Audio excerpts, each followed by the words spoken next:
Hello everyone, once again you're back listening to The Big Picture. Before we get underway though, another massive thank you to the man that's made this funky music at the start and not some crap public domain nonsense. Ryan Douglas just came in, saved our lives, brought some funky new beats, intro music for days. Check him out. Aye, round of applause, round of applause for Ryan. We appreciate you, Ryan. Well done, Ryan.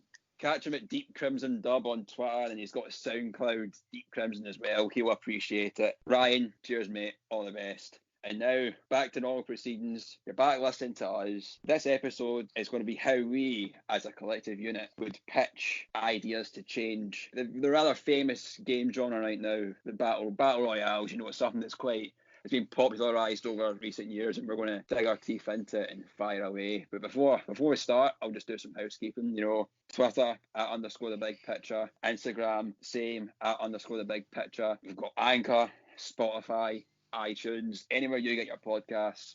We're on it, so you've got no excuse not to listen to us and to subscribe. Interact with us, give us show ideas, just tell us anything. We'll get on our way. And as always, I want to introduce you to the panel. It's the other four boys that will always be here for the rest of their lives, because that's exactly what we're going to do the rest of our lives. You know, is do a podcast every couple of weeks. First up, Rhys Cook. Since I introduced you last, I'll introduce you first this week. How we doing, Rhys? Oh, just great, thanks. I saw a lot of comments from the last podcast, people asking for my national insurance number, mother's maiden name, the last 2 digits in the back of my card, so feel free to tell them that as well, Jack. Well, I'll save that for a special episode once we reach a certain milestone. Every First milestone 100 subscribers gets Rhys's personal mobile number. Okay. Oh. 100 subscribers, we could do that. Aye. So Stuart, I guess when we get 250, they'll get your mobile number then. Or my dad's, whatever. It's very much in demand. Exactly. How are you doing, Stuart? I'm all right. I'm doing well. I was going to be raging again because this morning it looked like you were calling us indoors on a very lovely day for yet another podcast. But it's a bit more overcast, so I'll let it slide this time. But I'm happy to be here. I'll make a note to only record on rainy days. Like no matter what the schedule, we'll record an episode on a rainy day. Don't worry. Thank you. Next up, Lewis. Lewis, you're back again. How you feeling? Glad to be here. Yeah, it's always fun to be here, although following your rather violent introduction for myself to the world last week, I've had to work on my cardio a little bit in the area. A couple of people coming up, oh, you're the hardest man in Shettleston, aye, so thanks for that. Hardest man and probably now the most fear that you're getting squared up to every day in your walk. Aye, mate, it's wild out here. And last but not least, I'm pretty sure he's happy to getting back to making pizzas in a couple of weeks. Adam, how are we getting on? Brilliant. Just when I finally decide how to use my free time with this podcast, they come in, they're like, well, it's done, you're back to work. This is fantastic. Just record a special episode of just like how you go about your day routine and making pizzas. How about how I repitch my job? How's that?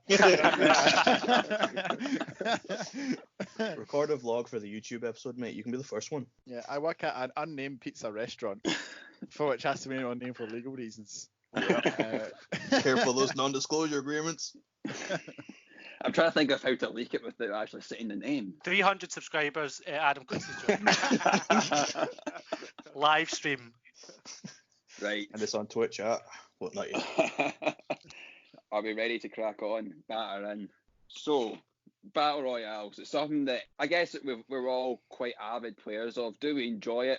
I don't know, because it can be a rather frustrating experience, but it's definitely probably the most popular genre to play right now, especially with this kind of free-to-play aspect that you can just kind of jump in and just play the game, just download it and get away. And I think the good thing is, with a lot of them being free on, like, example, Xbox and PlayStation, that you don't need your PlayStation Plus or your Xbox Gold. You can just literally download it and play, which is very, very beneficial. But before we kind of get on to the kind of our four main games we'll talk about and why we like it, what we change to the genre, I'll just go around quickly about what do you like about Battle Royales, just to kind of give a brief idea of what our listeners are maybe thinking about when listening to the show. So I'll start with Lewis first. Lewis, what do you enjoy most about Battle Royale? It's to be honest, I quite like the competitive aspect of it, like drop in an area, survive, go. Some games they'll add like a little caveat to that survive element, which it seems to me like a more exciting way to play a multiplayer game. Like I shouldn't say real consequences because it's a simulated video game inside of a console. So really my only consequence is my blood pressure goes up from rage. But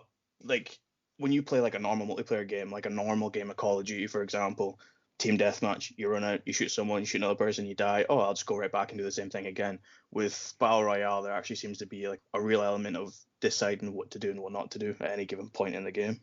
It's something that you're always, it's a game where you're always going to have to kind of be on your toes. You can't really, I guess you can have a relaxing experience, but it's something you're always going to have to think about. Oh, landing here, where's the zone going to close? You need to like kind of plot your way of what you want to do throughout the game. So yeah, that's a good reason to enjoy it. Adam, obviously, did you ever think about yourself when this Battle Royale genre was kind of coming into fruition that you'd be quite the avid player of it? Obviously, kind of main your main background maybe being like sacking FIFA every night, and now you're found yourself sacking other games as of late. Yeah. Oh, it's interesting. I kind of was a latecomer to the Battle Royale phase. I never really got into the early games. Although that was down to my internet. I'm sure you all remember when I moved house. Oh, And it was substandard for the longest time, about a year. So it made playing those kind of games really difficult because they all have quite a big. You have to have good internet to play them, I think, to enjoy them because there's so many people in the game.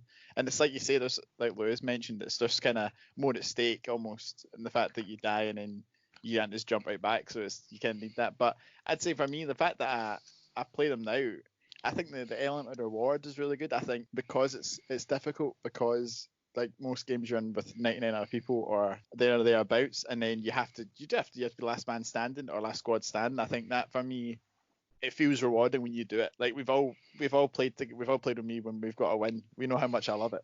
The buzz, unbelievable. True, you do go off your proverbial tits. Yeah, Adam, that's very true. Rhys, the kind of same question for you about Battle Royales. Mainly, obviously, you main on one, but we'll kind of get onto that in a bit. But you've kind of thought about other games as well. What's the kind of most intriguing aspect about this kind of game to you? Well, when I was growing up, when I was younger, I really played, I played FIFA and PES, obviously, but the main other games I would play would be like racing games like Forza and stuff like that, and Need for Speed. So I was terrible at FPS games like Call of Duty and Battlefield. Like, I was never good at them at all. So when it came to playing Battle Royale games, it was quite intriguing, as you said, because I didn't really need to be good. I didn't need to kill every player in the game. I could just survive until the end, and hopefully, me and my squad or my duos or whatever it is, we can take out the last team. And I don't actually have to be amazing at the game. You can play it at any skill level, and you've always got a good chance of winning. Whereas with like Call of Duty and that, like when I play that, my KD is just, my KD in this Call of Duty is 0.8. Well, that's been for a long time. So I got to show you where my levels are. So, the aspect where you can actually just survive and then try and take out the final team, I quite enjoy that. So I've still got a good chance of winning, even though I'm bad. Aye, so it's kind of like how you don't really need much skill, so to say, that you can. There's so many different ways to play this kind of genre. I wouldn't say no skill, Jack. That's a little insulting. When we played duos and we won, it was you didn't register a hit on anyone, and I got not true. I got 20 damage actually. So. Right, my mistake. My mistake. Stuart, obviously, we'll kind of talk about the game that you're going to explain to the people here as well. Do you think the kind of risk reward factor and the kind of competitive nature of Battle Royale is something that kind of appeals to you? Is there something else about it that you like? I was going to say I must be playing Battle Royales wrong, because I find them quite relaxing. Like, actually, I don't know, like they are competitive. That explains a lot. Exactly, yeah.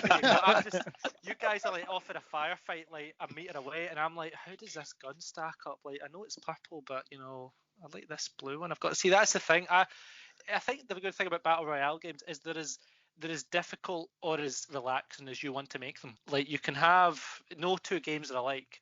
Like, if you want something that's fast, like you want to bang out a couple of contentious games, you can pick where you land. You want to land at a busier spot where the loot is better, but there's a higher risk of dying immediately. And then I think the good thing that the Battle Royale games compensate for is the gameplay loop of, you land in with nothing. The sole purpose for the first half is to get yourself as equipped as possible for the latter half, when it is that highly contentious, the zone is closed, and then it's all up to you to kind of win it. So I think it's almost like a duality So it all depends on what you are looking for, because I find them quite that it's good for you to go in and then you've got that kind of process of, okay, I didn't do well that time, but I'm not too bothered about it because I know that I can go in the next game and have a completely different experience. Well, I mean, talking about the first game, whenever we played this game, PlayerUnknown's Battlegrounds, we always sought to land in the same area. It was the very top of the map that had the 5 houses. We thought, this will never be contested. But we just kind of played, like, chance pretty much. If we got there and the zone was in our favour, just camp out, because that's kind of what you did in PUBG, or you just had to kind of chase the zone a bit and try maybe get into more fights. So talk to us a bit about PUBG and about how that kind of, that was the kind of first Battle Royale game we kind of all played together and kind of got us into the genre to begin with. Yeah, absolutely. I mean, I first started playing PUBG, it was December 2017, I think is when it started. And that was in the Xbox. Like, it wasn't, we didn't have PCs. We were all kind of Xbox players. The reason it came to my attention, I think you'll remember, Jack, was it not like an Amazon promotion that you got the game a bit cheaper? Because it was brand new, but Amazon was running this kind of promotion where you'd get a slight discount on these games. I think that's what kind of brought it to our attention, and we both were like, oh well, we can try this out and see what it's like. And as soon as we started it, like, I was really in love with, like I said, the premise and the gameplay loop of you land in an area of your choice with no weapons or no gear. You loot as much as you can, as quickly as you can, and then you set off in search of a long and hopefully prosperous and hard-fought victory where you basically hide for 90% of the game. Especially, but the best thing about PUBG was you'd be crawling through the high grass, like on all fours, like hoping to avoid the huge, massive gunfight. But because the pop-in was that terrible, somebody in the opposite hill could actually just see you with no grass at all, just prone, and would immediately snipe you, and that'd be the game over. So, but once you got past that, and it was really glitchy to begin with, but they kind of improved it. For a little background on PUBG, it was developed as it's also known as PlayerUnknown's Battlegrounds, or PUBG for short. And as we've said, it's an online multiplayer battle royale, and it was developed and published by the PUBG Corporation. The game's based on some mods that this one individual, known as PlayerUnknown, but which I thought was quite mysterious until I went on Wikipedia and it says his name's Brendan Green. So there you go. We finally did it, lads. We got him. He is known. Biggest scoop. And his name's Brendan. You get all the big scoops here on the Big Picture podcast. Exactly, you know, exactly. Stick around. Did Epstein kill himself? We will find out maybe next month. But but obviously it's inspired by big movies like The Hunger Games and obviously the Japanese film Battle Royale, which is based on a book. So that's really obviously where it gets its namesake from. Obviously the game's, it's 100 players. They parachute onto an island. You scavenge for weapons and equipment to kill others whilst avoiding getting yourself killed from other players, or there's a safe area of the game that will decrease in size over time, which directs surviving players into tighter areas, so that forces encounters. So you might think, I'll just hang back and I'll have an easy time of it, but obviously the game compensates for forcing you into the action. You can't really take a back seat. You do need to engage at some point if you want to win, and obviously the last player or the last team standing wins the round. The winner chicken dinner. Absolutely. That phrase that was everywhere and now is suddenly nowhere. It's something I kind of want to pick up on that you said, that PUBG, and I'll talk to you a bit about this, Lewis, because you probably played PUBG the most out of all of us combined, and something that maybe it put me off it quite a lot was how glitchy and how long it took for the kind of maps to set in properly, and even just the kind of the setting about it. How did you find that when playing it? Because obviously you kind of got maybe a bit more used to it, was able to play well and kind of work to your surroundings, so to speak, with it. Well, with PUBG, like, that was the chief reason where I stopped playing it, was the fact that it wasn't poorly designed. It just had a lot of bugs, a lot of glitches, and as Stuart said, like, oh, I'm safe in this grass, bang, wait, what happened? And then the camera pans to some guy 200 meters away, and you're like, how can he see me? And there was issues like basic things like vaulting and picking up weapons and house issues, and it was a mess. It was based on a mod. It just didn't really have the time to evolve. Now apparently now it's just as big, still having 1 million players playing it, playing a tournaments, it's in a better position. But when I was playing it, I still remember my first win, and it's exactly what Rhys explained with his battle royale experience. Was I just hid until at the last moment, threw a grenade, and I won. And like that was me. I was happy as Larry. I was like, that was the greatest moment of my life. But as time went on, I actually got better at the game. I started to realize how much more of it was broken, and that kind of ruined the experience for me. Was those small moments where you're like, that's a bit of a loss for me, would mount up over time. You're like, nah, I can't handle that anymore. I'm losing to something too far out of my control. It was right at the start as well. I think as Stuart said about the Amazon promotion, I got the game late just because Amazon mucked up the deliveries, and they usually do sometimes. But the game was near on unplayable at the start, wasn't it, Adam? It was like you literally couldn't either get into a game or just like buildings just wouldn't load in, just like the map wasn't there. Did this alter your experience of the game? It was also unplayable for me for internet reasons, but when I did get to play the game, I found that as well. Actually, my friend Danny, who we've all played with on this podcast, he's a bit of a sack when it comes to FPS games in general, but he's a really good PUBG player. And I remember I was at his house. This was actually before I could even pick up the game myself because my internet was that bad. And I was watching him play, and he was telling me his thought process. And a lot of his early game was more around exploiting how people didn't know things like the texture pop in. It makes it less about being good at the game. Although Danny, I'm just gonna get it on record here, in case he comes for me after this, that he is a very good player and he didn't necessarily need to do this, but he was good at basically exploiting the flaws in the game to become an even better, almost unplayable. And I mean that took away my enjoyment, because I felt like I don't like to play games where I'm trying to outthink the game. I want to play like how I'm meant to play it, and then like to become good that way, not by knowing that this guy doesn't know that I can see him because the big trees stand behind hasn't rendered, so I know where he is. For me, that kind of took away a bit of my early enjoyment. I think. Rhys, this is still PUBG a bit differently. A lot of these problems can be explained on console and PC, but as we found out when myself, Adam, and you went on holiday to Krakow and the weather was absolutely appalling, most of our days were spent playing PUBG Mobile. But on the mobile version, you never seemed to encounter any of this, and it seemed like we were able to rack up 20 kills apiece at the time. So, do you think it was like, what do you think are the kind of main differences between the mobile version and the console, and if the mobile version is more enjoyable?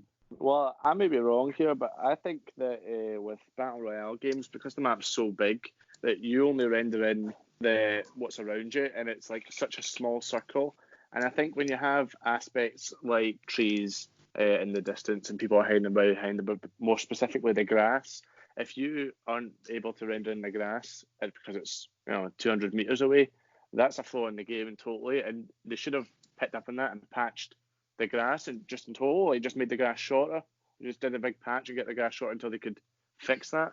Obviously, if the game isn't good enough for the players that are on it, then what's the point in playing it? Whereas with PUBG Mobile, I mean, what a game. That's top tier game. I was getting 20 kills just by running people over. It was the best experience of my life. I mean, Jack tried to get us to do a game where I didn't run anyone over, and I think I died straight away in a gunfight, and then I got revived, and then I died straight away in the next gunfight. So I was like, no, I'm just going back to the card. I was getting 20 kills every game, and I think we got a win. Let's say we played 15 games. I think we got 13 wins. It was honestly... Oh, it was ridiculous. It was crazy. I'm fairly certain there was a win where we nearly cleared out like the full lobby just by running folk over in a Jeep. I've never ever played as aggressive in a battle royale as I did on PUBG Mobile. You felt invincible. You literally you couldn't be stopped. Yeah, I was driving the car, running people over. Adam was shooting from the car. Jack would jump out the car and just engage in the fights that way. And we would always have some random guy that would get like 5 kills, and the rest of us would get 70 odd in between us. So yeah, what a game! I absolutely love PUBG Mobile. That's probably my most enjoyable experience at PUBG. But before we go on to our next game, and like just a kind of brief talk about that, Stuart, Battle Royale genre in general, what is your big pitch to make this genre better? My big pitch, I think the problem is, in terms of Battle Royales, out of the group of us here, I would probably have the least, not experience, I think I don't engage with them as much as everyone else here. because I started with PUBG and really enjoyed it, but as other people said, the glitches kind of ground upon you, and you were like, oh, as Adam has said, you don't want to have to be taking into account things that aren't within your control, i.e. can players see you because of texture popping, etc. So moving on from there, I have played other Battle Royale games, and I do enjoy Battle Royale games, but I feel that they're too similar at times, with it's all just the whole you land in, you loot, you shoot, and hopefully you win. So my big pitch is something that's a bit more objective based, so that you can actually use the team around you. If you like, you can still play it by yourself, but if you utilize a team, which PUBG I always thought worked best when you work as a team, because it builds up the morale and makes you going strong. And even if you lose, you kind of think, well, how did we go wrong and how can we improve for the next game? So I've got this kind of. Have you ever seen the movie Rat Race? Yes. Fantastic movie. I'm sure we'll all agree. See, there we go. It doesn't need to. No arguments needed. You see, I'm already on a bacon roll here. This is just fantastic. End the podcast here. Exactly. Right, everybody. But I was thinking that, so if you've got the map and you all drop in random locations in this huge map with a team of 2 to 4 players, and you have to race every other group to win the objective, whatever it is. You know, it could be fake currency for better gear or something that all these battle royale games seem to have nowadays. So it is like the movie Rat Race, but there is a twist. Much like Rowan Atkinson appearing in that movie. You're like, really? Rowan Atkinson? Oh, okay, I'll go with it. But, you know, there is a twist. So whatever your group size is, the objective must be split evenly between the groups. So let's just say that it is, you know, a prize of 100,000, I don't know, Rat Race coins with Rowan Atkinson's face on them. So that's split evenly. If it's a group of 4, 25% to everyone, unless you decide to betray your group and take it all for yourself. So there is that risk, because you've got all these other teams as well that you'll have to deal with. But if you say you don't want your 25% cut, if you feel maybe there's a teammate that's not pulling his weight, you could kill that teammate and you get their shares respectively. So if you killed a one team member, you'd go from having a 25% cut to 50%. But if you do that, and then so I killed Jack, and then Adam he doesn't like that. He doesn't like that I've got 50%. Adam then kills me and he gets 75%. So there is that. It's that kind of, you risk losing your victory if you don't all work as a team. This sounds like a very murderous version of Golden Balls. That's what I was going to say. It's a very team objective based Golden Ball. So you'll be like, there you go. All work towards a common goal, and the person that achieves that goal gets the golden ball, everyone, and take it all or split it evenly. I quite like that. Yeah, that's quite interesting. I would say that it only works for your teammates. So if an enemy kills Adam, like that would go, and the team goes from 4 to 3, our loot share would go up evenly. So the rest of us would get like the 33% of the objective. But that is providing we win it, because we still have to work together as a team to get the objective against the whole other 100 players that are in this map. So that was my kind of thing, because again, I feel that just, 100 players in, one team standing, I feel it's been done to death at this point, and it actually risks running this genre into the ground, when I feel with stuff like that I've just come up with, I feel like there is potential for it to grow and not just die out with too many clones. Do Warzone not do kind of like in-game events where like the ships come up from the sky and you've got to take the bag? They do stuff like that where it's like everyone that's dead comes back, and so that kind of adds it adds kind of like curveballs. Yeah, fire sale as well for weapons. So I feel like it's a bit different, but still not straying too far away from the battle royale mechanic. So what you were saying about running something to death, like running it into the ground. Next thing I want to talk about is Fortnite. I did not enjoy that segue. I'm flossing as we speak. It's the game that's probably popularised this genre the most, but it was enjoyable. I feel that it has went a certain way where I can't enjoy it as much, but probably the biggest Fortnite player out of all of us, which we'll kind of go to next, Rhys Cook. I'm sorry that I gave you such a bad segue into this game, but I felt it was appropriate after all I said. I couldn't not say it. What's your experience of Fortnite, and what is it you like about it? To start off with, you brought up the fact I didn't get a kill in that duos game, but then I carried you in the squads game we played the other day. You never mentioned that. I don't need to mention that. I'm the host. Oh. Why would I mention that? Bad blood bleeding into the Stop podcast already. I just think Fortnite gets such a bad credit for, obviously, you know, it was really popular and it still is very popular. And then, you know, the emotes became very cringe. And, you know, thankfully, TikTok has taken that away. Now everyone's doing TikTok dances instead of Fortnite dances. So people are forgetting how cringe Fortnite dances were. But the emotes actually were quite good at the start. Like, they were, you know, people do them in the games before they kill you. It was very frustrating, but, you know, it was class. It was a different aspect that you hadn't really seen in like a FPS or a Battle Royale game before. I started watching videos of H1Z1 in 2016, and I watched them for about a year. And then Fortnite came out in July of 2017, and the Battle Royale version came out in September. And I think I started playing in October because I can remember the Jackal launchers, the rocket launchers with the pumpkins on them. They were amazing. Bring them back. Oh, they do them back every year. Couldn't you like them too? Like, couldn't somebody shoot it? You could jump on it and you could just like ride them off to the distance. Rocket riding, top tier. Honestly, one of the best aspects of the game. But I'll get to that part, Lewis. Don't worry. Oh, sorry, I don't want to jump ahead. Continue. But yeah, so, you know, I started playing Fortnite pretty much as soon as it came out, and it was like when I first started playing it, you know, I remember my first game. I was in the waiting lobby just before the game, and I'm shooting at this guy, and I'm like, I'm shooting him. Why is he not dying? I'm hitting him so many times. And I didn't understand. I had no idea what was going on. And then I drop at Dusty Depot, RIP, and then I'm just pickaxing a fence for about 20 minutes while there's a fight going on behind me. I had no idea what I was doing. So I was like, this is rubbish. I'll never enjoy this. I'm not good. I don't get it. I don't understand. I stopped playing for a wee while, and I went back in like November or December, and it was so much fun. It was different to any other game I'd ever played before because it really didn't matter about winning, and the people that were playing it at the time didn't care if they won or lost. Like, you could drop. There was this location in between Tilted Towers and Snobby Shores. It was a wee indoor football pitch, and you could drop there. And you could spend the whole game playing football with, or you could either play against your team, or sometimes you would be playing against other teams, and no one would be shooting each other. We would just be playing football while there's a big war going on around the whole map. There's just a bunch of people in this little football game playing football against each other, and stuff like that was brilliant. And, you know, they've had so many great things in the game that I've always enjoyed, like the weapons, for example. First of all, the bush, right? That is the most important. Everyone that's played Fortnite has at least worn a bush once. It is the greatest weapon ever to be put in any game ever. But yeah, there's so many great weapons, like the boombo. When Double Pump was out back in the day, that was brilliant. That was broken. Yeah, it was so good though. But they take it out. They were quick to patch things. Like the Double Pump was obviously that was in for a whole season.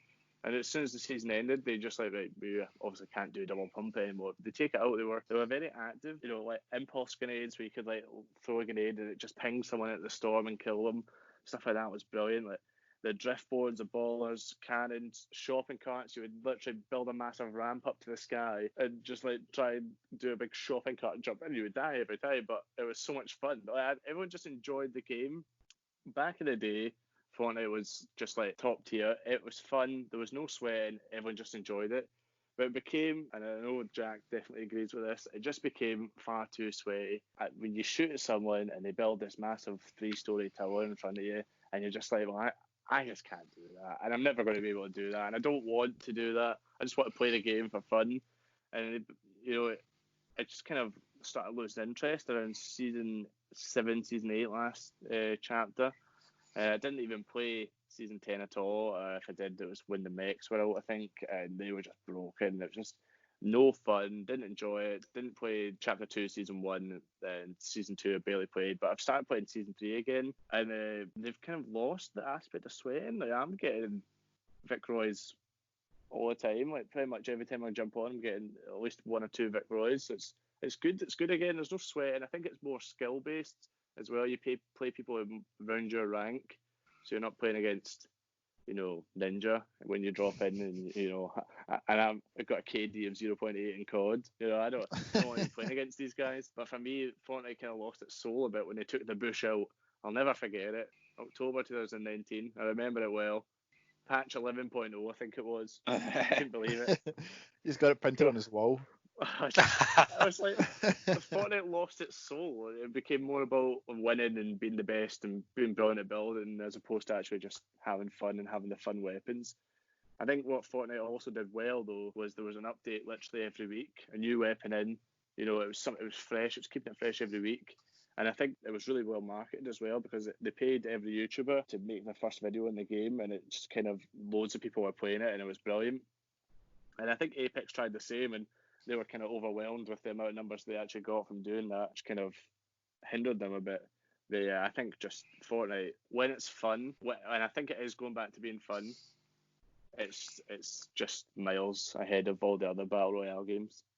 Yeah, the thing is, with Fortnite, I feel because of the exposure it's been allowed to have with these different streamers that are playing it, because obviously it's the current game, it's what folk want to play, it's probably even skyrocketed itself for the amount of players expected to do to kind of hold, and obviously they've adjusted servers accordingly and they're able to hold capacity for all these players. But there's too many folk now that are trying to sweat it, because there's so many internet personalities that are devoting their life to playing this game, and because they're doing that, they're getting good, so their viewers are trying to do that as well.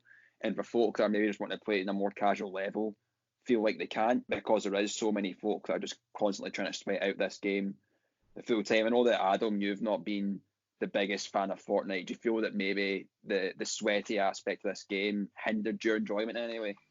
Yeah, I think because I was a late starter to it, I feel like it was kind of turning sweaty around the time I was actually able to play it regularly, like Rhys says. And I found, like, it's like it says, the building, and I think that's something that sets Fortnite apart. That I think that'll always be unique. I don't think any other battle royale is going to come in and do building as well or better as Fortnite have done it. But I do think that that's kind of a difficult thing to grasp. It's kind of unique in a way, and in this type of game, to have to be able to be so good at building. And I think that was something I really struggled to pick up. And I felt like even I had my friends tell me like different ways to change my control. It's easier if you do this, but I still like. I found it difficult to get into much later on. I think if I'd maybe played it, if I'd had the internet capability and I'd played it at the start with, like Rhys says, and I'd gotten that fun, I maybe would have wanted to be better at the game and would have stuck around even during the sweaty kind of phase. But I think because I got in it a bit later, it was quite difficult, which is surprising, I think, because it's, for most free-to-play games, the whole point is kind of you can jump in. But I found it quite a difficult game to just jump into and start playing. Yeah, sure. I imagine it's probably much the same for you as well, because I was like, kind of me and you started playing this together in duos, and we were kind of trying to take our PUBG tactics of camping and put it into this game, but it was never going to work with the kind of the pacing of the game. Did that kind of sweatiness and even the building aspect that Adam alluded to as well kind of stop your enjoyment for this game? Oh, absolutely. Honestly, Adam, you missed nothing. All right, I am sorry, but I hate this game. I despised it. What? Bloody Drake wants to make a song about this now. Titanfall 2's multiplayer, Mr. Drake. If you want to write a lovely song about multiplayer in that, then be my guest. But I'm sorry, Rhys, I just did not enjoy this game. And do you know what? I can't even put my finger on it. I don't know why I didn't enjoy Fortnite, because again, it wasn't so much of like going from PUBG to Fortnite. I don't think that comparison was there for me. Like, I never really thought, oh well, PUBG does this better and Fortnite does this better. I just didn't get into it. And I know what you're saying about the fun aspect of it. And don't get me wrong, like I had a lot of fun playing PUBG. Like, even with all the glitches and everything, I think just the fact that there was so much, you could just completely focus on your serious final shootouts on your own against a whole squad, while the other three long dead teammates are shouting out orders in positions in your ear. You could also just have a great laugh of like speeding through the areas in PUBG and those awful bikes with the terrible handling. And the second you went over a slope that was steeper than 20 degrees, you were both flung from the vehicle, and then you had to limp over like to Jack for him to heal you up. Even with the pop-in of like having to maneuver suddenly the apparitions of houses that appeared 5 meters before you. But I just do not know what it was about Fortnite, and it might have been the building. I don't know. Like, I mean, I've been playing games for nearly 20 years, and unfortunately, playing all these FPS shooters, I think when I see another player, my first instinct is to shoot them and not start planning a luxury 3-story condo, of like of how to hide. And I just didn't really get that, and it almost felt like you'd gone to another planet. Like you drop in, and I'm not even talking about the aesthetic. You just see all these magically appearing wicker skyscrapers and explosions. And like you said, I think when it became really sweaty, I think the aesthetic kind of had the opposite effect of like you think you're going in for this like kids game almost, and then you've got players with like Ninja who literally gets paid millions to jump in a shopping cart. Like he gets paid $1 million to do that. All right, I was doing that when I was a kid. I get paid nothing. All I got was scraped knees and a firm talking to from my dad about how I've not to give out his mobile phone number on podcasts. All right, but I just really didn't enjoy it, and I think even to this day, I don't. Even if you're saying it's kind of regressing back to that casual game, I really don't think I'd enjoy it. However, I am intrigued with your suggestion of a TikTok battle royale game. I think is it too late to change my my choice and go with that? That would be very interesting. Lewis, we'll wrap up the kind of Fortnite stuff here. They obviously, as Rhys kind of spoke about, the weekly updates help keep the game fresh, but obviously that was always kind of changing the meta of how you played the game. Do you feel that this maybe hampered any experience for you, that like you couldn't ever get used to the game properly to try and get good at it? It was always ever changing. Yeah, I mean, I didn't start Fortnite like the day it came out. I think I was maybe, I don't know, a couple of seasons in. I'll just take a stab at it. And I was told like, oh, this is how you should kind of run your setup and do your stuff. Here's your controls and stuff like that. I'm like, why do I have to come into a game, change the controls that it gives me, and run a certain loadout just to be somewhat of competitive? And I'm with Stuart. I can't stand Fortnite. I'm just one of those people. It doesn't click in my brain. I see someone, I shoot. And I distinctly remember this example of I had the hill, guy was low down below me, and as the only thing you can take from episode 3 Star Wars, I have the high ground, I win. So here I am getting ready to shoot this guy. I have some sort of assault rifle. I don't know what one it is. I shoot, take a shield, have to reload. Cool. In my head thinking, I've got this. By the time I reload, this guy has built a Premier Inn with ensuite bathrooms, Olympic-sized swimming pool with a rooftop bar. Not bad. I don't know how do you. I'm even thinking about it now. I don't know how do I compete with that. And at that moment, obviously, the guy killed me with some 360 no scope off the top. But that particular moment killed it for me. And then I went back. Rhys can probably know exactly when it was. All I remember is there was snow involved and airplanes, and I was like, "Cool." Oh gosh. Oh, the planes. The planes. So I came back, tried some plane stuff. 2 games in, realized the planes were broken. I was like, "Yeah, no, I can't do this. I just can't." And like, I get it's a pro and a con. It's a double-edged sword with the constant updates, as you said, because it keeps things fresh. There's something new to learn, something new to do. But the chief mechanics of the game, specifically the building, are always going to be the best part of it, the best part of your skill set. And I can't build to save my life. Obviously, that's why I'm not playing it. So yeah, the changing of the guard to make stuff new is fresh and engaging. Something that I think other games need to step up on, but I can't play that game because of that building, man. It's just rough. All I need to know is where is this Premier Inn? There's a rooftop bar and a swimming pool, because that'll be dirt cheap to go to as a Premier Inn. I don't know. So you'll find that guy's gamer tag and I'll ask him if to build that. Not with the pandemic. He'll been charging mega V-Bucks for that. Oh, get in the bin. And on that note, Rhys, what's your pitch to change the Battle Royale genre for the better? What I say before I make my pitch, the in-game Fortnite events, like the end of season events, put Fortnite at a different level as well. They are so entertaining, and I've never seen any game do anything like it before. And they're so fun as well, and I always look forward to them. And as well as that, the creative maps, like the death runs, I think they were done in TF2, or no, one of the Halo games. They were done in one of the Halo games as well. People made their own like death runs. Sure, but they're so good as well. Like they're brilliant. I know that's not part of the Battle Royale bit, but it's just so good. My big pitch is, I think, staggering that no game is really pushes it, Because I know Fortnite's got arena, and I know Apex has competitive, but why they don't push it is beyond me. Like, if you play Overwatch or Rainbow Six Siege or even Rocket League, everyone pushes the competitive side of it, and it's all based on your rank. What rank are you? Your rank means something. Everyone wants to be top rank. Everyone wants to be champion or grand champion or diamond or whatever it is. You need to be that best. You want to be the best, so you always play rank. But in these battle royale games, people that sweat it are still playing casual. It makes it less fun for the casual player. And you're not playing up against people that are the same level as you. Just like, I don't want to come up against someone that's miles better than me, because I'm going to lose 100 times out of 100. So I want to be playing against someone that's similar level to me, hopefully slightly worse, so that I can kill them. Where I want to have a chance when I get engaged in a fight. I don't want to be coming up against people that build the Premier Inns with the massive bathrooms that Lewis came up against. I want to be playing against people like Lewis who can't build. Yeah, that's fair. Okay, I understand that.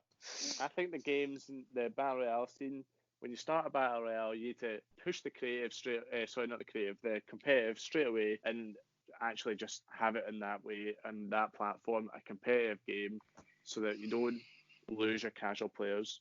So far we've got Stewart and his battle royale golden balls, and we've got Rhys that wants a more of a fairer matchmaking and a increased presence of ranked modes in battle royale games. I would say a battle royale I'd say it is kind of nailing the kind of rank progression now, because there is something to attain, and that's the Predator status. Adam, which I know you're doing your own sacking grind right now to try and get as far up as you can, is Apex Legends. It's probably the game that myself, you, Stuart, Lewis, I know Rhys plays occasionally, but it's the game that battle royale we probably all play most right now. This kind of came out to the scene out of nowhere when Respawn, who got bought over by EA, all of a sudden just announced that in 24 hours they're going to drop a new game. And me and Stuart were getting hyped up, like, yes, Titanfall 3, here we go, this is it, the sequel that we've all been waiting for. And then they just dropped Apex Legends, and we're like, oh cool, it's a battle royale, it's set in Titanfall. And it kind of, as Rhys kind of said at the start, it got so many players, and then it just kind of dived a bit because we weren't expecting so many folk to play it. But now it's kind of plateaued. It's got its player base. It's working with that. Talk to us a bit about Apex Legends. What's your experiences with the game? Yeah, well, we all know Apex, as I say, we're all quite familiar with it. For me, it came along at the perfect time for me. Like I say, because you got internet. Yeah, because I had internet. Exactly. I'm getting fed up you calling me your internet, by the way. I was going to mention that. But Lewis, you've brought it up. Right, so you're right, I didn't, because I wasn't in the battle royale scene, and I couldn't really get as much to PUBG, I couldn't really get much to Fortnite, so I'm sitting there, like, we're years into the battle royale craze, and I'm not involved. I had that space in my game collection for a battle royale that I would sink hours into, that I'd want to win.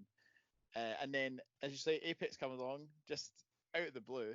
It's always like totally unknown, especially for an Electronic Arts game, to have no fanfare. And suddenly I think the thing that sets Apex apart is legend systems, character systems. Got unlike the other two main battle royales, and I'm sure there's other battle royales that have tried this with less success, because I know it kind of came out around the time when there was a lot of battle royales coming out, because people had seen how successful Fortnite and PUBG had been and decided to design their own battle royales and release them.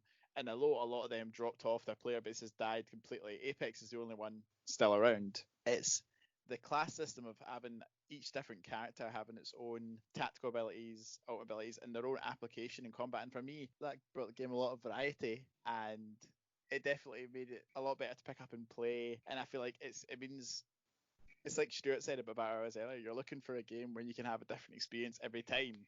And there's 13 legends currently in the game. They're always expanding the roster with every season, and it feels like you can get right off the bat, you can choose 13 different ways to play the game. And even within that, if once you've played each character, there's multiple ways to play each character.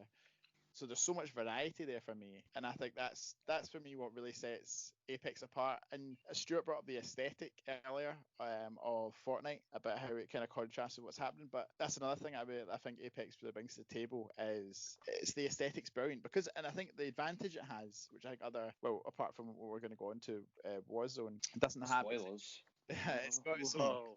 It drops in. It's got its own lore. It's got its own universe. It's in an established universe, rather than having to build from scratch like Fortnite and PUBG had to do. So I don't know if there's. I've not played PUBG as much as most people, but as far as I'm aware, there's not any kind of lore or backstory to PUBG. There's nothing really. You can't really find hints about what's actually going on. And I know there's new maps stuff, but I don't think there's necessarily a kind of overarching story or anything. And Fortnite actually does a really good job of establishing and having content there. But I think what I like about Apex is that you want to find out more about the world it's set in. You don't need to play Titanfall to have an interest in it, because it's got this established universe. It feels like you meet these characters, you want to find out more about them, you want to see where the world's going. And I think like all battle royales and free-to-play games, it's got seasons and different events, and the map changes a lot. And then when they add new characters, I think for that, it gives a lot of appeal. It definitely keeps people coming back. For me, that's why I probably keep coming back more to Apex, is that the way the map changes, you find out more. And for me, I'm really interested in the lore and the backstory, and I think Respawn do a really good job of promoting that as being important and releasing things like animated shorts, and they're really good at hinting characters and linking characters up together. Yeah, that's it's probably definitely an aspect that me and Stuart appreciate quite a lot. Obviously, coming as maybe both avid players of Titanfall, and especially Titanfall 2, that they've been able to incorporate the kind of Titanfall lore and universe, something that we're quite fond of. We like a lot, because I thought Titanfall 2's campaign is one of the best campaigns I've ever played, be it only 5 hours long. Everything about it's absolutely fantastic. And Stuart, when it got to the Apex Legends trailer release, and then you saw at the end, it was Blisk introducing this new country, world map of this Titanfall universe. Did you appreciate that they were able to connect this Titanfall lore into this game and incorporate it so well? Even with rumours recently that there might be a Titanfall character coming in as a legend, Ash, kind of one of the robots of the series. Yeah, not like in Fortnite, and kind of with the problems of PUBG getting more and more aggressive and harder to ignore. I kind of, as I said, I kind of went on the outs with Battle Royale games, but I think Apex, it's, from what the structure is of PUBG and Fortnite, I think Apex is kind of the pinnacle of that. And the good thing about Apex is it comes from a developer that has the basis for your trust. If you like the original Titanfall's multiplayer, then you know it's a solid multiplayer system. If you like Titanfall 2's story and how they improved the multiplayer, it's built on the bedrock of those games. So unlike Fortnite, that was kind of like an add-on to a game, they kind of tacked on the Battle Royale, and then when the Battle Royale became more popular in the actual game itself, they just improved with that. Apex set out immediately with what it wanted to do and where it wanted the game to go.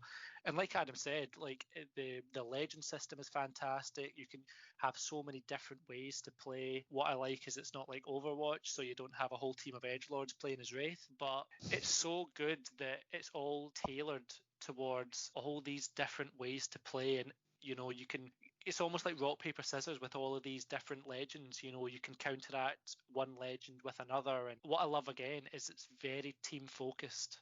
It's very, they introduced the marking system, which was what I'm surprised that no one had thought of this before, especially in these types of games. You had Rainbow Six Siege, which had a kind of little marker system, but it was just the one, so it was very vague as what you were marking to the players that weren't on TeamSpeak. But if you're playing completely solo with randoms, you don't have to put on a mic and listen to a whole load of abuse or a child crying in the background and worried if you should actually phone the authorities, because you can just ignore all that and say, hey, there was somebody here 30 seconds ago, weapons are here, loot's there, we should check out this area. It's very team focused, and that's what I love about Apex.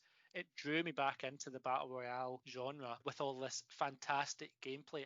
The gunplay is fantastic. It's so quick and sharp, and every game kicks differently but hits differently, and you don't have with PUBG you really just kind of had the guns you liked and the guns you knew worked. And then with Apex, they're constantly buffing and making the guns better with every patch, so it does allow you to tailor different play styles to different weapons, different loadouts and different characters, and I think they've handled it perfectly. I'd say that one of the most contentious points of Apex, something that I questioned a lot to begin with as well, but I've kind of got used to it and I can understand why it is now. But it was only available in trios mode, and it was only able to hold 60 people in a game. Lewis, is this, when you started first playing Apex, did you kind of enjoy that it was just trios and there was a kind of smaller player size, or did you feel there was like, oh, why is it only trios? Obviously we've got duos now, but did trios just ever hamper your enjoyment for the game? Well, I think at first there's that knee-jerk reaction of like, oh, but I want to play with all my friends or as many as you can possibly.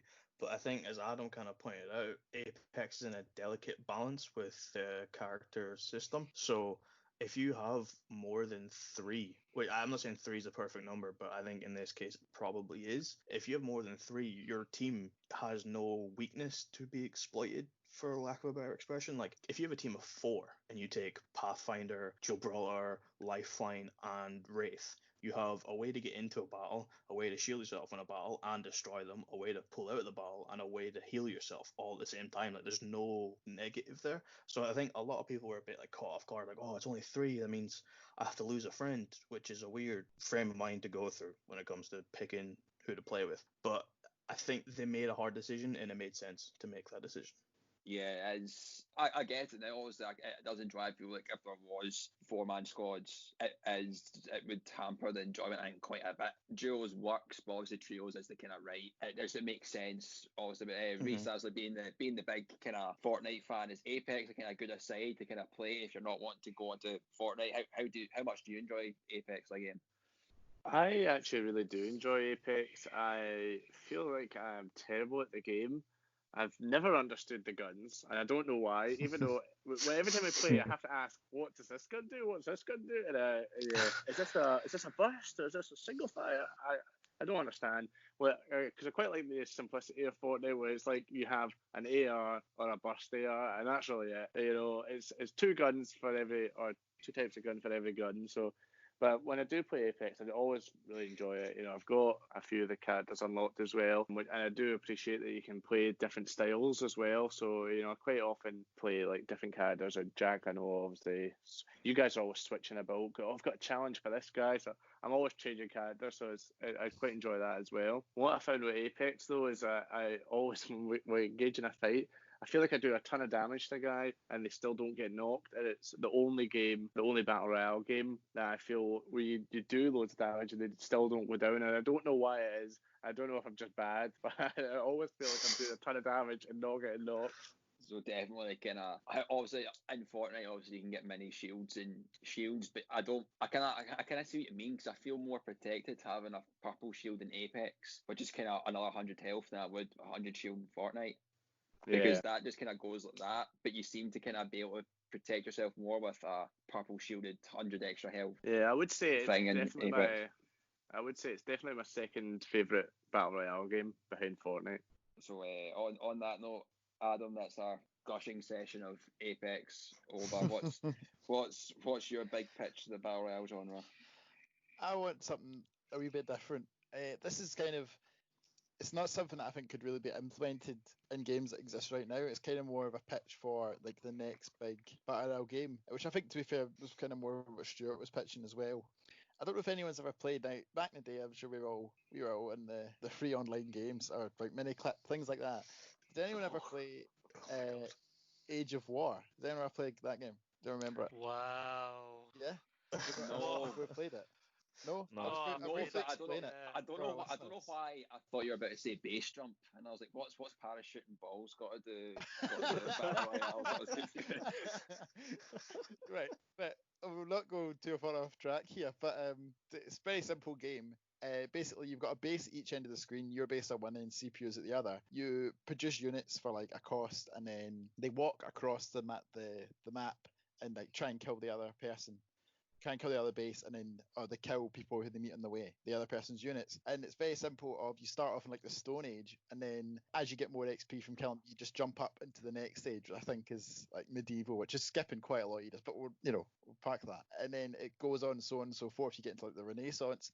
Now I don't think it would work necessarily with those themes, but I'd love to see a battle royale where you start off in either the map or like each individual team is it's the only equipment and stuff available to them is very simplistic. It's very kind of primitive, maybe not necessarily like stones and bits of wood, but maybe a more kind of just a primitive version of whatever technology is available. And then as the game progresses, because the only kind of change of map you have is with the zone currently, which is the zone closes in. And I'd like to see maybe the equipment increase. So as the game goes further on, the better equipment becomes available. So it's kind of more in your interest. I think a problem in a lot of games is that early on people will take fights really quickly, and then dying in before you know it, you're in a game, you're at the end of round one. This does happen on Apex quite often, and then there's like 6 squads left, and you're like, well, the map's still quite big, but there's only 5 other squads left. I'd like to see kind of as the map gets the equipment gets better, so you're kind of more inclined, your squads wanting to survive for longer, so as the game gets you get the better equipment, you maybe feel more confident taking on a fight. I kind of like that idea, and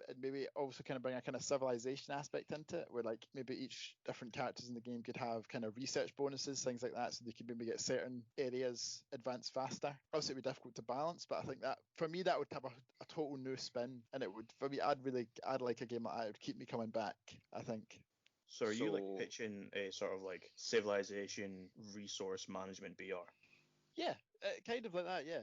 I'm not gonna lie, I like the sound of that. Like picking different... But it'll have better planes than Fortnite, because remember the planes that Age of had? Stop talking about the Fortnite planes. So you're kind of talking about, Adam, like, so for you get a kind of greater sense of reward and abilities for however long you last in a game. So you kind of get to second zone, you get rewarded with an increased set of abilities that can improve how you play in a certain way. Yeah, kind of like that. Basically, abilities or like the actual equipment in the game. Yeah.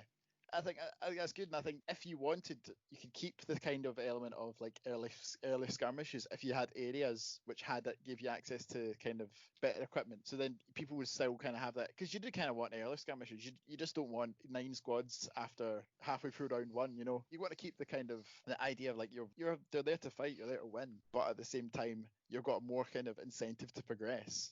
Yeah, I know that's quite good, yeah. Thanks. It's interesting, Adam, because I watch a lot of competitive scrims on Fortnite, and they get banned if they take the mid-game fight. So you're allowed to fight off the drop and get your weapons and that, and then you have to wait out the whole game, wait till it gets to the end circles before you can start fighting again.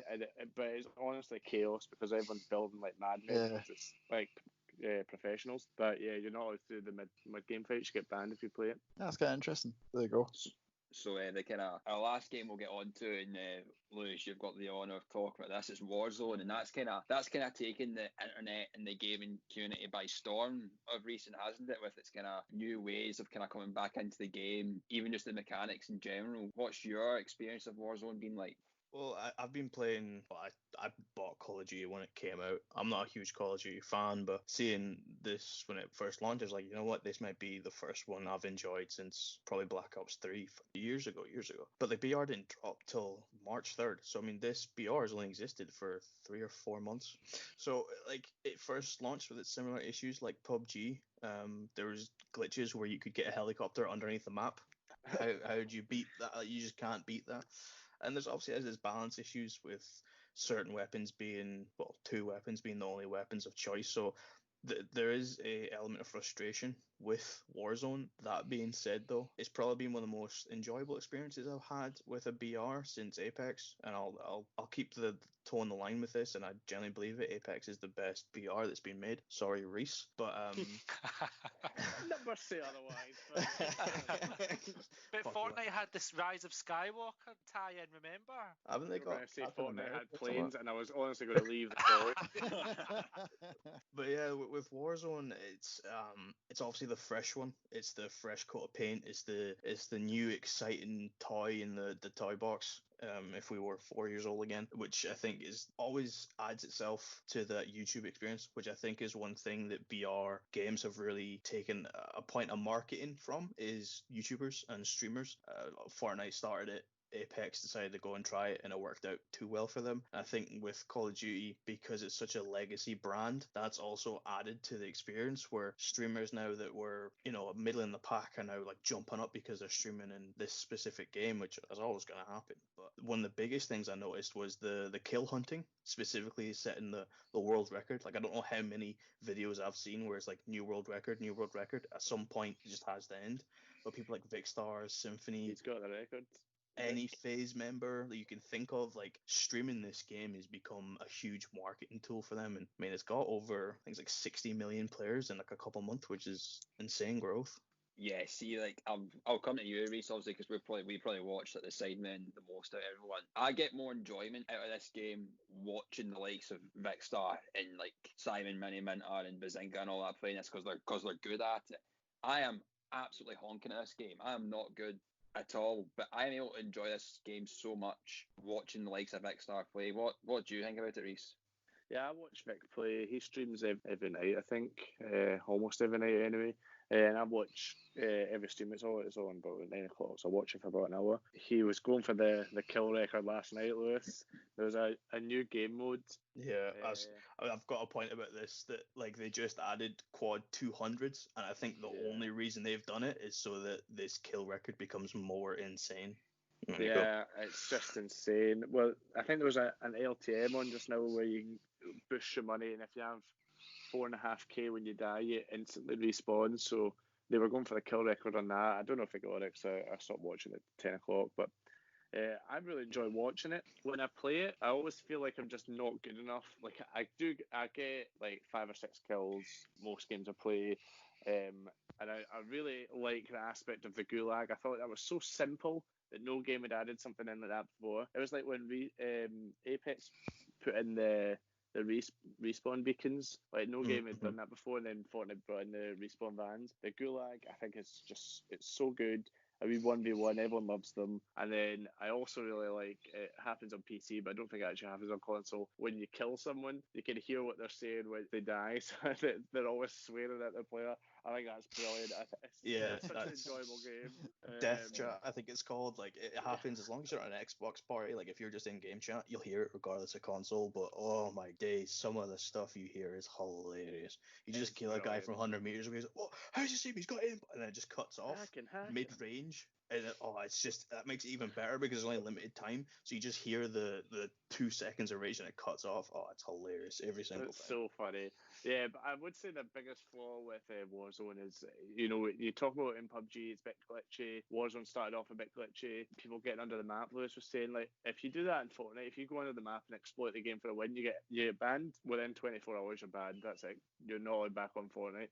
But with Warzone and Call of Duty in general, it's just so easy to hack that people do get aimbot and stuff like that. I mean, I've never come across a hacker, but you see them all on YouTube and that, and it's just like, why would you do that? Well, it ruins the game and makes it less enjoyable. Yeah, it's been a very pervasive issue with Call of Duty. Like, I think we can all remember the modded lobbies back in Modern Warfare 2, where like you get 1 kill and all of a sudden you're 10th prestige. But with Warzone, it's been pretty bad with people with aimbot, wall hacks, all this kind of stuff, because Activision refused to put in any sort of true anti-cheat software like Fortnite has, games like Rainbow Six Siege, even Apex to a degree as well, where like you can see the quote-unquote ban hammer. It just doesn't happen. They have no verification process except from like getting a text message if you're on PC, which is easy enough to work around. And that's probably been, I mean, there's been genuine games where I've played Warzone and I get hit with a hacker and it's so obvious, like we're not even trying to hide it, and it's just like, what's the point of playing? You can't compete with that. And that's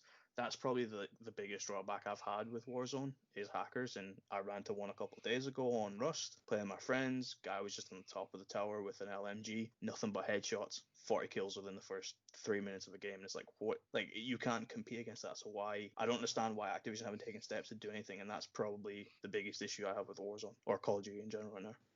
So, like, Warzone, I think it is a difficult kind of game to master, but you did speak a bit about the gulag, and Adam, will kind of come to you because you've played that a bit as well. How innovative do you find this kind of gulag system, and, like, does it add to your enjoyment of the game? Yeah, I think it's something. I think it's a really good addition. I think the problem is, and I think we all spoke about it, is that you're kind of similar to me, Jack, in the sense that we're not exactly great at this COD and Warzone in particular. So we're revisited quite a lot, and I do think I've never won a game in Warzone, but then I've not played a huge amount of games. But at the same time, it never feels worth it sometimes. Like you get it's cool, like it.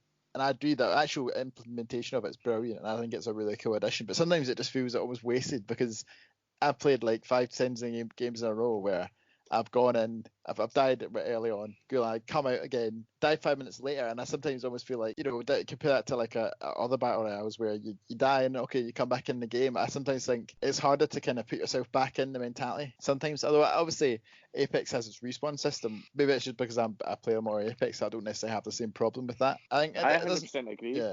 Yeah. I always find that with Warzone, you die and you just there's too many people in the game. I don't want a 150 player lobby now. They bumped it up to 200 players. I don't want that many people in the game because you're getting caught in a fight every 5 minutes. So as soon as you respawn, you get killed straight away, and it's just like, right, great, and we've got to wait ages. Teammate needs to get money, get me back in the game, and you get back in the game, and as soon as you're dropping, you're getting shot out of the sky, and it's like, where's the fun in that? Tell you what, just quickly, what is absolutely amazing to me is that once I was playing Warzone with my friends, we dropped in, and as we were landing in, my friend Matt got shot while he was parachuting at the very first instance of the game. Because someone landed, got a gun. I've done that. Shot, and it's like, how can that be in a game? That's mental. No, I don't. There's a lot of things in Warzone that I just don't understand.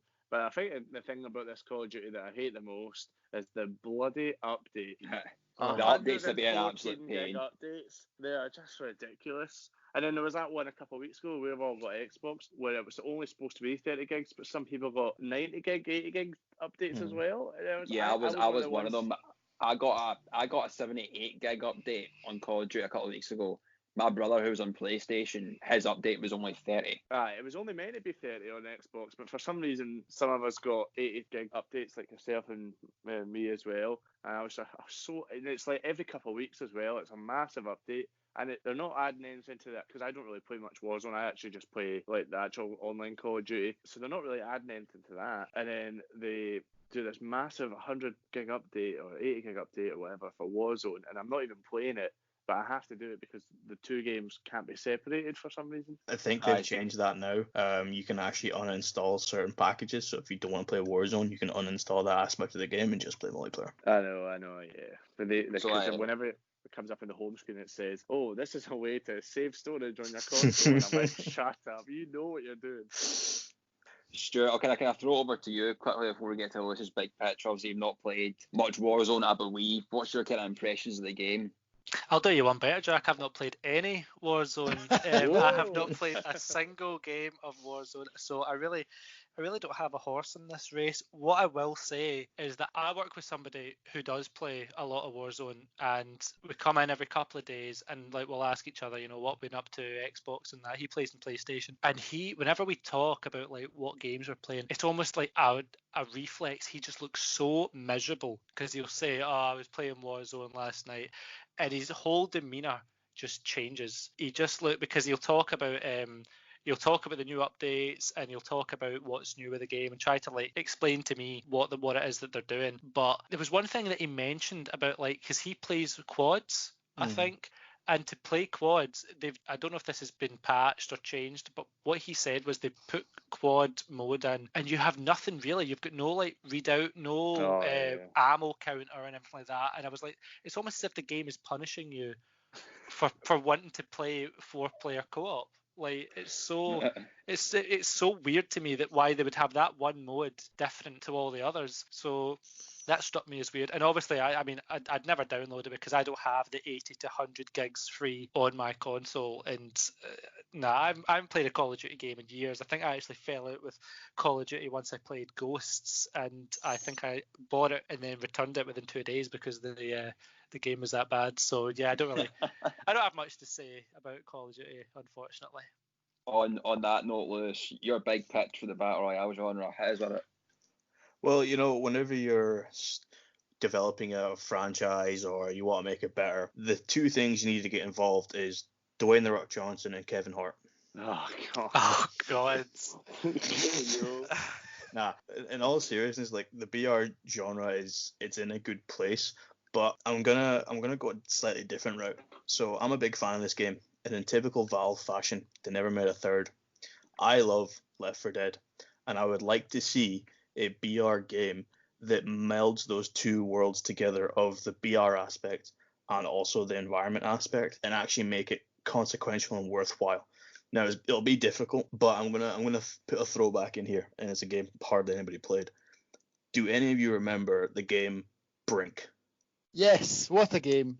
I'm pretty sure I bought that for £2 at a Morrison's one day, and it's for some reason it was like during the kind of PS3 days, and it somehow stayed in the Morrison's charts for like its full tenure of being a game. I think purely because it was priced at £2. I don't know what that speaks about the game, but Brink was basically like Call of Duty meets Mirror's Edge, and it had this massive customization. It was kind of cool. But one thing they did with their multiplayer was like you had the main objective of the game mode. So, for example, you had to move a tank from one place to the other.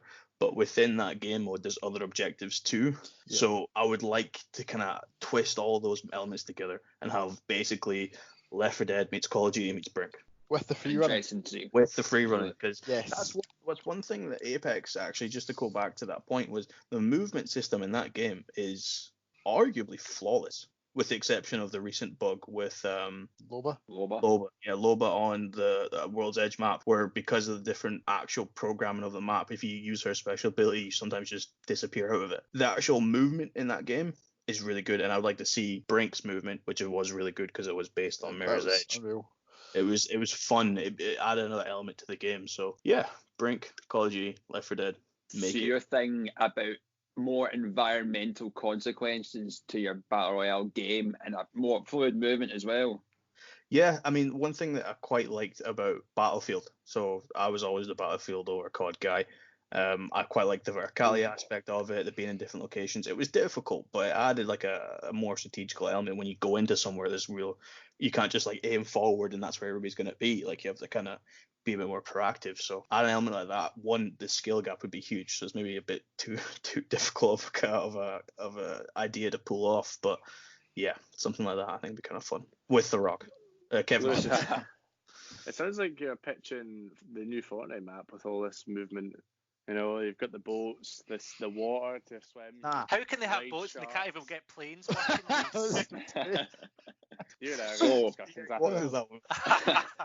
So Jack, what I'd like what you would to your big pitch be? well, because I'm hosting, I don't need to have one. So, Uh, no, I'd one that I would prepare- do. One thing that annoys me is folk zone playing, so that they just kind of play and move with the zone, and that the heal in the zone just try to stay as long as you can. I would not allow anyone to have any sort of healing in the zone whatsoever. I feel that being in the zone should be detrimental to you. And I know that obviously it ticks quite a bit longer for the amount of time the zone code is in, but you should not be able to heal from the zone at all. And I feel Apex had that, a problem with that, didn't they, when they first started? Like you could even use Lifeline's drone outside of the zone. yeah, It was Did you completely like broken. the Fortnite zone when it was made out of water and you couldn't heal or you couldn't do anything in it? yeah, I Nothing thought that was swim. perfect. That's exactly to me what the zone should be. It should be a zone you can't go into. So why should you be able to be in that zone and heal and stay alive as long as you can? The whole point is to escape it, not to prolong your survival in a game. See, that's one thing I'll give Call of Duty credit for. I Only was gonna say the recently same. was like the new zone. Like when you get to the final one, most games will just come into a center point and that's it. But the Call of Duty one, it doesn't actually close in; it moves to different locations. So if you're just sat in a building, like I'm going to camp this, like our entire strategy whenever we play, you can't do that anymore. You have to move, and when you move, you put yourself at risk of danger. So just to put a spin on it, in your idea, what if the zone was always moving around the map rather than closing inward? It would just go to different spots and get smaller at the same time. Yeah, I do like that, but it's always annoyed me being able to, I mean, obviously I do it as well, but if I need to heal on the zone to get through, but I shouldn't be able to do that. If I'm going to die and I'm playing because I'm in a fight in the zone, I should die. I shouldn't. It's a wee gripe, I guess, but like it's by the by. I've got something for you four to do now. Well, I'm going to go over what listeners have kind of messaged the podcast about and what they would Gosh. change. What I would like you to do is to all Facebook message me your favourite big pitch that isn't yourselves. So you've got Stewart's Battle Royale Golden Balls idea. You've got Rhys's incorporation of a better rank system so that more casual players are encouraged to play casual. Adam's idea of progressing in the game and having more equipment and abilities increased as you get further into your game. And then you've got Lewis that wants more of an environmental impact and gameplay progression as well. So your favourite besides yourselves, mail that to me whilst I go through listeners' feedback, and then I will crown. What's your Facebook for everyone listening? Blake. So I get to mention that there, and I'll go over some stuff. One of the boys on the Eat Sleep Suplex Retweet podcast came to me and says he would enjoy Battle Royales more if there was a more variety of modes, so that it's maybe more fun LTMs, and maybe they were there for prolonged periods, so that you weren't constantly just playing the same game. Yeah. Ryan I our music man has came in, and he's not really gave feedback how to pitch it better. He's just kind of came in and said that he feels that he's struggled a lot playing with Fortnite because it has too big of a massive player ability gap, especially with the building. If that's what kind of some people will do quite a bit. If you can't build, you're kind of screwed. So maybe there should be more. Maybe skill-based matches should be more effective then, so you're coming up against players of your ability. That sounds like a great pitch. Do you know this guy? I like him. See, Ryan, for when you're listening, right, how to play Fortnite is you need to get the towers high enough for the planes so that you can just jump onto it as they fly by. Connor Isaacson, he said that he wishes there was more PvE elements being included in games, enemies, NPCs, an example. Obviously, you've got that quite a bit in Fortnite, but he was kind of more talking about as your kind of objective-based, more stuff with NPCs, you can kind of interact with them so that there's a bit of variety in your game as well. I like that about Titanfall 2, about how like you it was PvP, but you had those AI soldiers as well that you could if for low level players, if you were needing help getting towards your ultimate or your Titan rather, you could use those AI to your advantage, and I feel like that's something that could be added as well. I agree with that. Escape from Tarkov has that. That game, I think, is PC exclusive and it's quite intense, but they have, I think they call them scavs, which is just AI bots that are surprisingly challenging. On that idea, I think what would be quite cool is if, like in Fortnite, for example, if there were bots in the game, there are bots in the game, but if there were bots in the game, instead of them being against you, you could go up to them and like, emote next to them or something, or give them like materials or something, and they could become part of your team. And then you could do that with your data knife. Back of with a data knife, and you plug it into the kind of the robot, and then they become part of your team. Sorry, Fortnite, Titanfall 2 did it first. So Fortnite will do it better. Don't worry. You have all submitted your answers to me, and I take great pleasure in this. Rhys, no one voted for your idea. What? Even the listeners at home are voting for my idea. I'm going to pitch it then. That's a scum. Adam, you got one vote, so it's down between either Stuart or Lewis to be the inaugural big picture. Wait, Jack, how many votes did you get? I'm not included. I'm not included. Just let me have it that you got no votes. You know, I don't count. I'm the host. Sounds a lot like no votes. You got no votes. So the winner, the inaugural, the defending big picture champion of the world, Lewis Jameson. Well done. Yes. What? Winner. Dinner. But Rat Race, Jack, you screwed that up for me. You keep went your golden balls analogy. So you could have stuck with Rat Race. Do you guys remember at the end of Rat Race where Smash Mouth played? Well, guess what would happen when you won my game? That is right. Well, if you said that, maybe that would have changed the votes. I'm sure Rhys would have voted for you if you said that all those Smash Mouth were going to come and sing All Star. You know what I mean? You've only got yourself to blame, Stuart. Yeah. This is a tragedy. As briefly mentioned, I also had a couple of listener suggestions. My good friend Paul McCallum, he has always Fortnite playing friends for a few things, but most of their stuff was more about playing like different modes, freeze on Fortnite, that kind of thing. I really appreciate the feedback, Paul. Thanks. Keep doing what you're doing. You're welcome. All right, that's it. I thought you said you had friends and one. I also had. No, but a lot of stuff's been mentioned. Danny gave me a few suggestions, but we've all kind of covered it. He kind of want more ambition, creativity, skill-based matchmaking, which we've all talked about already. Person agreeing with me. I mean, I feel like you guys are just terrible. Let's get a podcast where we just get the listeners on because they've got great ideas. Rhys seems to be a man of the people, but also we'll end we'll end the show here. Lewis, congratulations for the first ever Big Picture champion. It's a title you hold proudly. Yeah, I mean, I worked hard for this. Just, I'm so thankful. Rhys, Adam, Stewart, commiserations, but thank you for coming on the show. I hope he's enjoyed it. I hope he's won't be now back. know. He won't be back. Right, only 10 subscribers and Rhys's phone number gets Let's just give it out here just now. On that note, we'll see you in our next episode. As always, ta-ra. Bye. Bye. Bye.